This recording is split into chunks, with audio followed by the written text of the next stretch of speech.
Hello, Taurus. Thank you so much for joining me.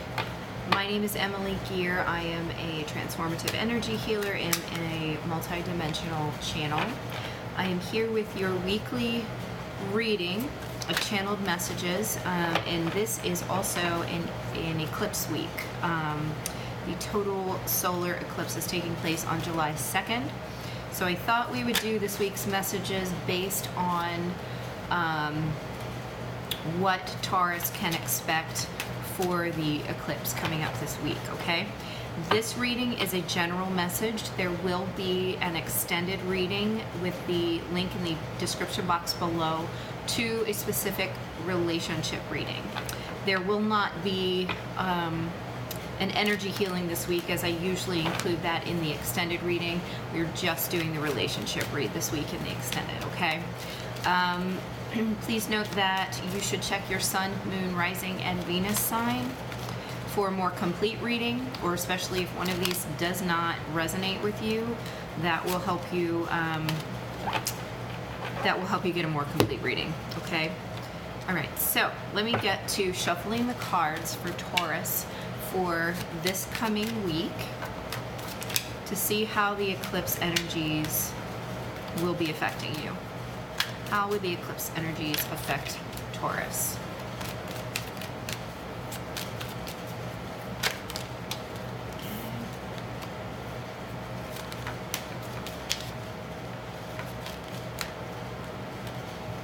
Okay.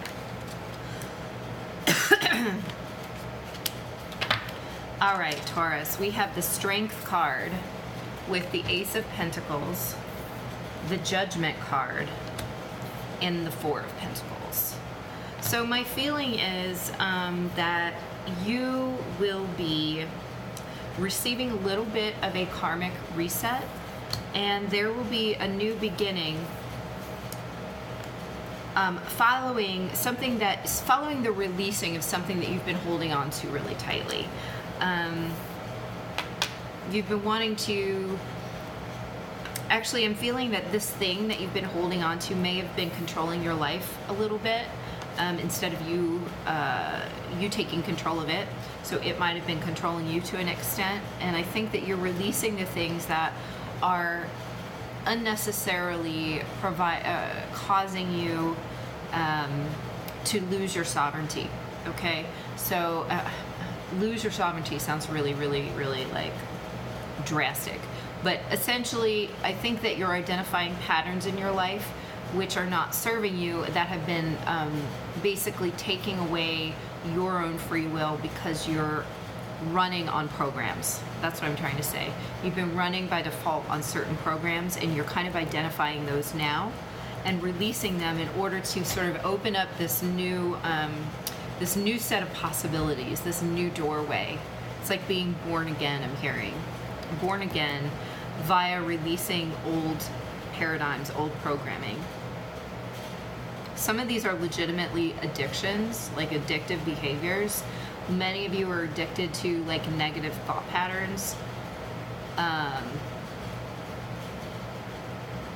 sort of that pessimistic worldview or view of life.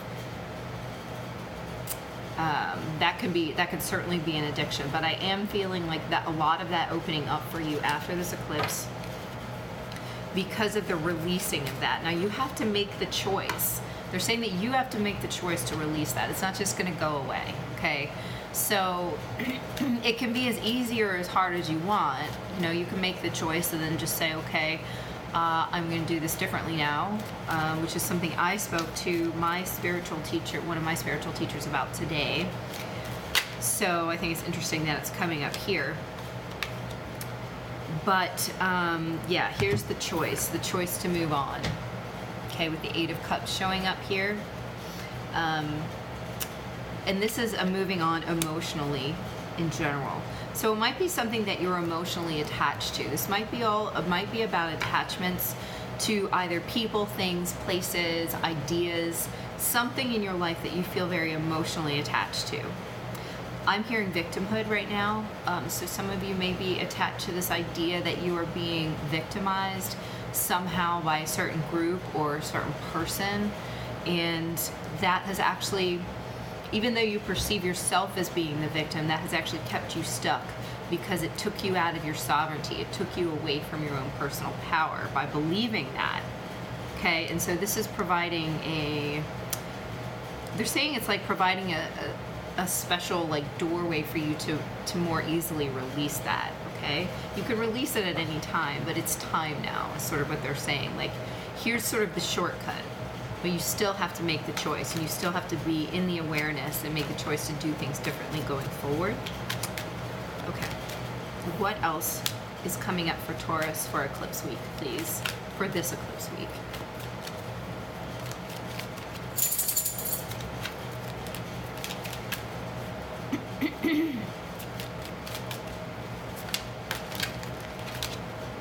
Jeez, it's a lot of cards. All right, here's...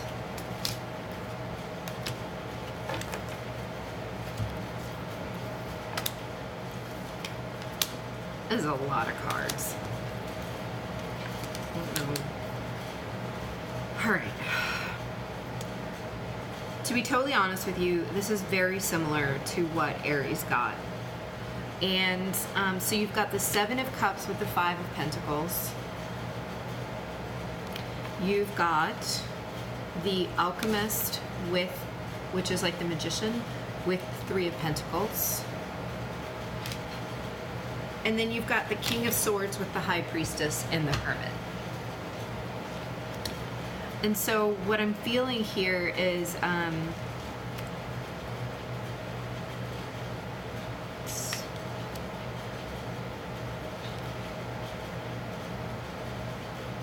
I'm feeling a sense of overwhelm, which is keeping you from making a decision, keeping you from moving forward.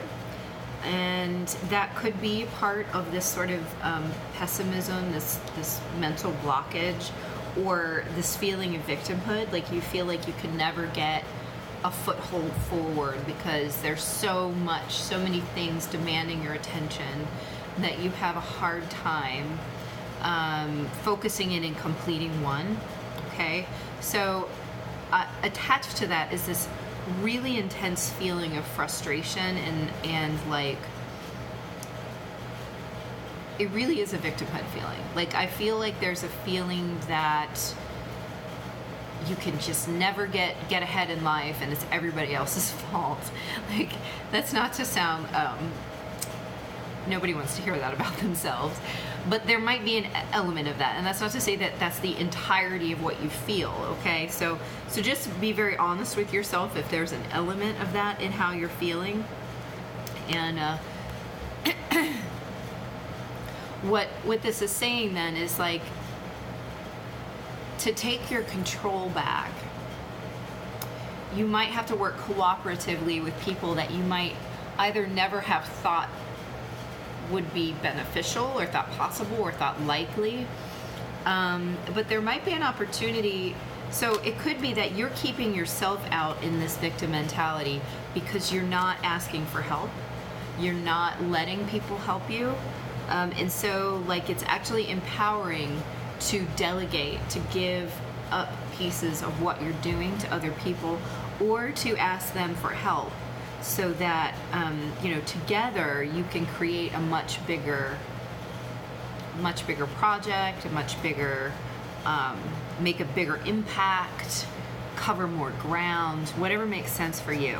Okay, I just feel like this is the thing, the sort of cooperative attitude is the thing that gives you the tools, empowers you to move out of the rut you've been stuck in. And maybe this is somehow how you are releasing this victim mentality. So I just want you to be aware that you lock yourself in when you don't open your mind up to other possibilities, if that makes sense. If you have this programming that you have to do it all by yourself with no help, that's going to lock you in. I mean, you have very limited possibilities from there.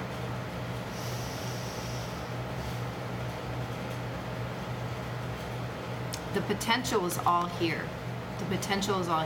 The key is the cooperation with others. Okay.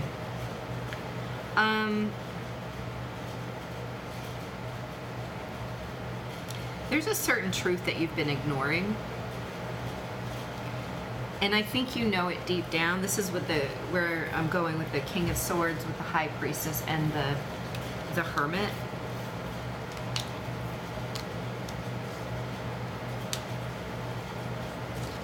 I'm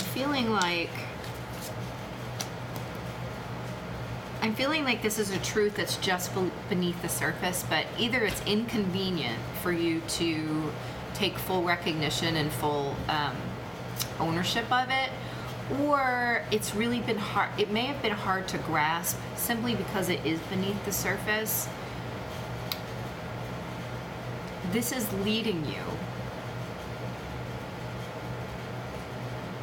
This is leading you to a greater truth. So I think it's really about following the breadcrumbs from the inkling of what you think might be going on here, right? And we're talking about what lies beneath the surface, right? What is this thing that you need to release? How do you, release this victim mentality, or this feeling of being, left out or locked out of prosperity, of abundance? This create the willingness to involve others, to work cooperatively with others, create that willingness. And that the key to that is some truth laying beneath the surface. It's a powerful one.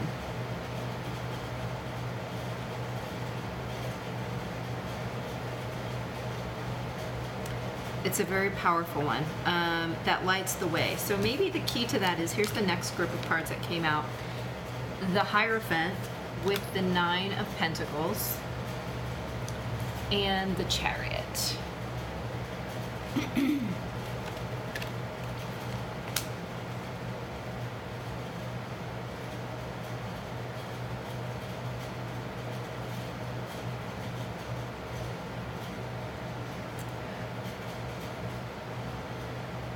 I'm feeling a couple things here.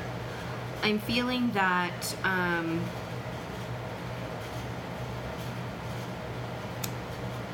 the truth is, okay, with the Hierophant coming up here, along with the King of Swords, I'm feeling a little bit like they're working in tandem here. First of all, that you may be holding yourself back based upon an expectation of certain physical results. That's what they're saying. Certain physical results you're expecting. And that is holding you back. You need to open your mind up to possibilities of things looking differently than you might have originally thought they should. The second thing is that you may be held back by the program that the most important thing is visible physical wealth, okay? Or like having the picket fence and the house ownership and the children and the car, that kind of vision of modern society, okay? That maybe there's something more for you if you can let go of that paradigm, if you can let go of that expectation or that sort of matrix expectation, okay? I get the feeling that you're boxing yourself in with these limiting beliefs, okay? And this is all talking about, basically, this is clearing the way for you to receive this new beginning if you can follow this advice, if that makes sense.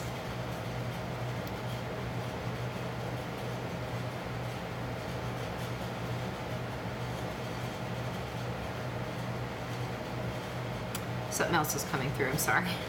Just want to focus in on the actual message here.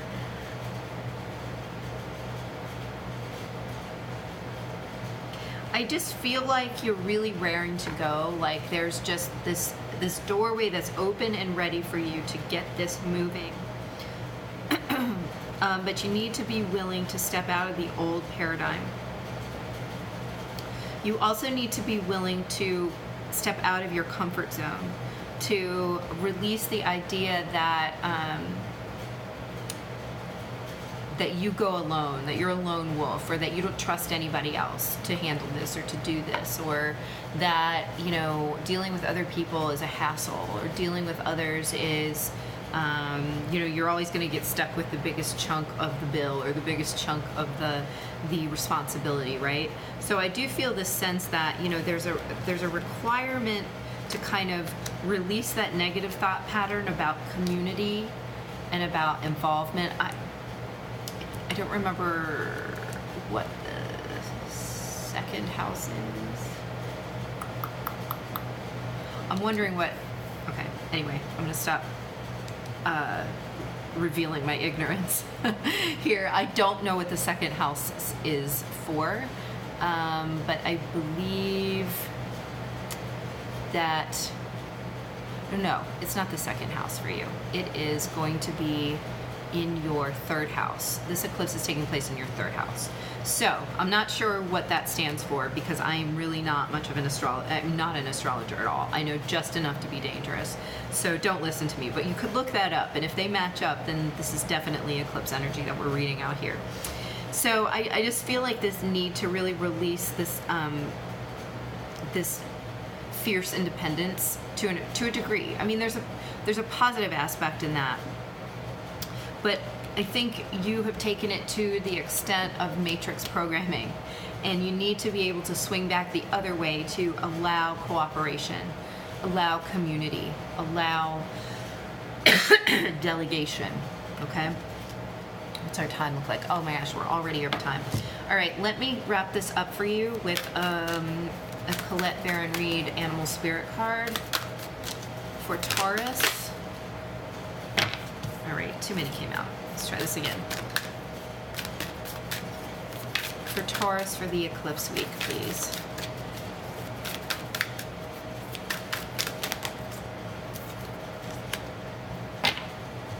Koala Spirit. Spirit has a plan. And so I feel like there's obviously this need to really trust something that maybe is uncomfortable for you. I was just talking about coming out of your comfort zone. So I think that trusting in spirit is maybe the advice that you need for this week in order to allow this old programming to move out. You need to make that choice and decision and allow it to happen so that you can receive this new beginning, okay? It's going to be necessary in order to move forward here with this Chariot showing up, all right? I hope this is helpful, you guys. Please do let me know in the comments. And if you decide that you would like to, you can join us over on Vimeo in the description. The link is in the description box below. You can also schedule a private session with me on my website, which is IamEmilyGear.com. Okay? Great to connect with you guys again, and I will talk to you soon. Bye.